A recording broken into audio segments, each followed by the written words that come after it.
नमस्कार, आप देख रहे हैं खबरों की तह तक जाकर सच्चाई से आपको रूबरू कराने वाला आपका अपना पसंदीदा न्यूज चैनल इनविजन। अब आइए इनविजन में शुरुआत करते हैं जिले में हुई आज के कुछ खास खबरों के साथ।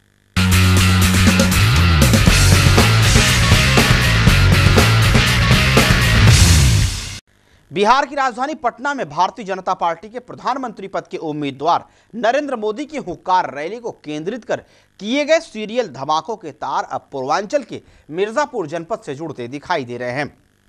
पटना के गांधी मैदान में बीजेपी की हुंकार रैली के दौरान हुए सीरियल ब्लास्ट मामले में आज सनसनीखेज खुलासा हुआ। एक के बाद एक हुई धमाकों के बाद पटना से लेकर दिल्ली तक गरमाई राजनीति के बाद मामले की जांच कर रही एनआईए टीम पटना ब्लास्ट को अंजाम देने वालों की खाक छानते हुए आज मिर्जापुर पहुंची और सिलसिलेवार धमाकों के संदेह के घेरे में आए 4 आरोपियों में से एक को इलाहाबाद और 3 को मिर्जापुर से धर दबोचा, जिसमें से 3 आरोपी मिर्जापुर के और चौथा इलाहाबाद के मांडा का रहने वाला है।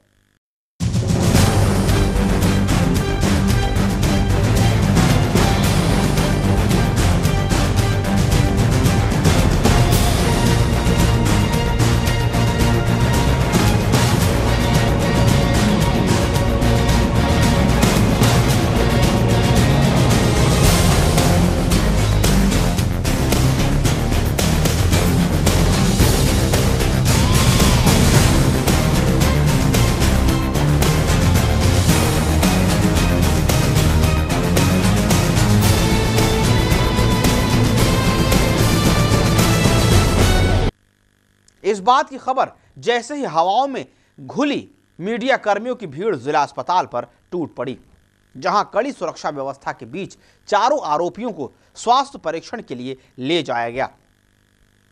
हर तरफ से मीडिया कर्मी सवालों के बौछार कर रहे थे और हर कोई मामले पर पड़े पर्दे के नीचे रची गई साजिश को जानना चाह रहा था। जरा खिंचवा दीजिए सर, थोड़ा सहयोग करें, सब लोग आराम से खींच लें, दो खींच लो, फिर सब हट जाएगा। हाँ, सब लोग हट जाए, आराम से, बस रुक जा 2 मिनट रुक जाए, लोग फोटो लेंगे, रुक जा 2 मिनट, रुक जा 2 मिनट, रुक जा 2 मिनट, रुक जा, धक्का मत दो।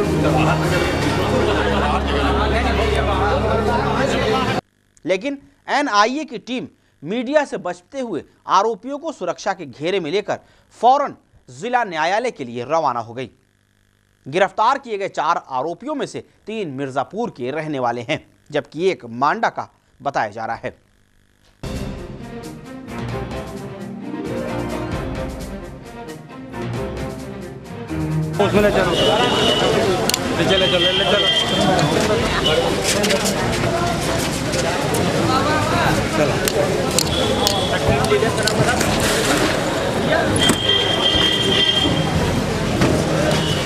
आरोप लगाए सर, कितने लोगों को सर, कितने लोगों को आरोप लगाए सर, कुछ बोल दीजिए, किस आरोप में पकड़ा गया सर? प्लीज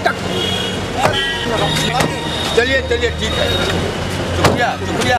इस बात को शायद किसी ने भी नहीं सोचा होगा कि देश को हिला देने वाले इस ब्लास्ट की घटना के मामले में मिर्जापुर का भी नाम जुड़ सकता है। झारखंड, पश्चिम बंगाल और अब मिर्जापुर, लंबे समय से धमाकों के सुराग तलाश रही एनआईए टीम ने जैसे ही लंबी चौड़ी कड़ी सुरक्षा व्यवस्था के बीच आरोपियों को न्यायालय में पेश किया, कोर्ट के बाहर अधिवक्ताओं और आम जनता की भीड़ जमा हो गई और पूरे परिसर को पुलिस छावनी में तब्दील कर दिया गया। चप्पे चप्पे पर पुलिस के सैकड़ों जवान तैनात कर दिए गए थे, जबकि मुख्य द्वार पर एनआईए टीम के अफसर मुस्तैद दिखे। हर ओर चर्चाओं का बाजार भी गर्म था। हर जुबां पर बस एक ही बात थी, आखिर कैसे, जिसका जवाब पाने के लिए हर कोई बेताब था। न्यायालय में पेश किए जाने के बाद आखिरकार अतिरिक्त सिविल जज सीनियर डिवीजन की कोर्ट ने चारों आरोपियों को 24 घंटे की ट्रांजिट रिमांड पर एनआईए को सुपुर्द कर दिया। वहीं ट्रांजिट रिमांड मिलने से ही एनआईए की टीम कड़ी सुरक्षा व्यवस्था के बीच चारों आरोपियों को लेकर पटना के लिए रवाना हो गई। ये तो मामले की पहली तस्वीर थी जो इनविजन के कैमरों में कैद हुई। अब आपको दिखाते हैं दूसरी तस्वीर। हम लोग खुद गरीब हैं। मेरे शोहर ने ऐसा कुछ नहीं किया है, उनको फंसाया जा रहा है। मेरी 2 दिन की बच्ची है, उनको फोन करके बुलाया, पता नहीं कब गिरफ्तार करके ले गए।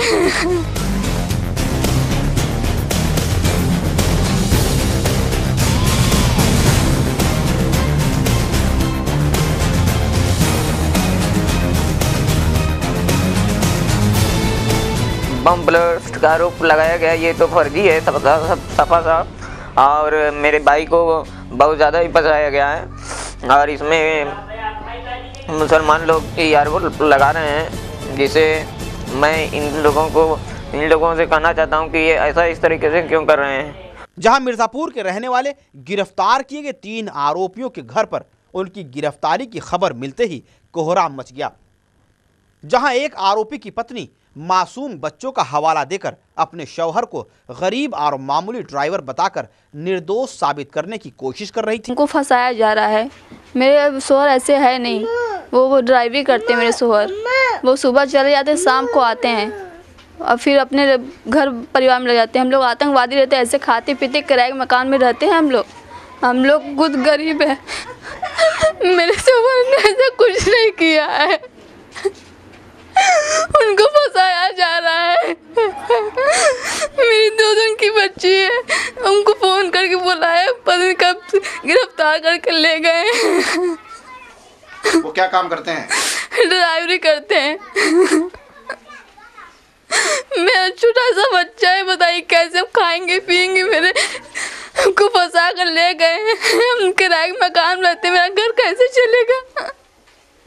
उन्होंने घर में कुछ नहीं होता था, सुबह वो खुद अपने ड्राइवरी चले जाते, मुर्गा काम करते हैं, अपना शाम को आते थे, बाल बच्चा में लग जाते थे, फिर सुबह चले जाते। तो कैसे होगा ये सब? उनको कोई फंसाया रहे हैं ना सब। तो वहीं दूसरी ओर एक आरोपी के भाई की आंखों से आंसू थमने का नाम ही नहीं ले रहे थे। पूरा परिवार इस बात को मानने को तैयार ही नहीं था कि उनके घर के चिराग कई घरों के दीपक को बुझाने वाली काली साजिश भी रच सकते हैं। बम ब्लास्ट का आरोप लगाया गया, ये तो फर्जी है सफा साफ। और मेरे भाई को बहुत ज़्यादा ही फंसाया गया है और इसमें मुसलमान लोग आरोप लगा रहे हैं, जिसे मैं इन लोगों से कहना चाहता हूं कि ये ऐसा इस तरीके से क्यों कर रहे हैं। और मेरा भाई निर्दोष है, उसको छोड़ा जाए। मैं और नरेंद्र मोदी के कांड में वहाँ पे जब मास्टरमाइंड पकड़ा गया था, तो फिर भटकल कहाँ से मास्टरमाइंड हो गया? मास्टरमाइंड अगर भटकल था तो पकड़ा गया, और फिर क्यों उसके सुराग में मेरे भाई को पकड़ा गया? सभी आरोपियों के परिजन अपने बेटों के बेगुनाह होने की बात करते हुए उन्हें फर्जी तरीके से फंसाए जाने का भी आरोप लगा रहे थे। इस बात की खबर जैसे ही इलाके में फैली, लोगों ने तरह तरह की चर्चाएं भी शुरू कर दी।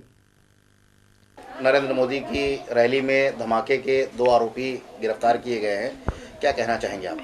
अब जैसे इसके बारे में कोई ऐसी जानकारी तो नहीं है कि इन लोगों ने किया या किसने किया। इस चीज़ से तो हम लोग अनभिज्ञ हैं, जिसकी हम लोगों को या पूरे मोहल्ले को या उनके घर वालों को कोई ऐसी जानकारी नहीं है। और आप कुछ कहना चाहते हैं?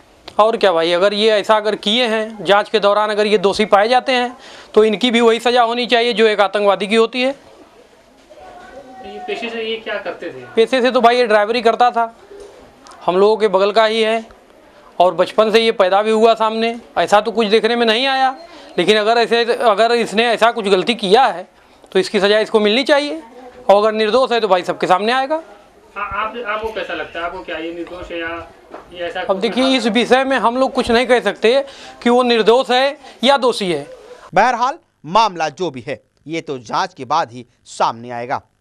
लेकिन एक सवाल अब सबके सामने जरूर खड़ा हो गया है कि क्या कालीन और पीतल व्यवसाय के लिए जाना जाने वाला मिर्जापुर पटना ब्लास्ट के काली यादों के लिए भी जाना जाएगा?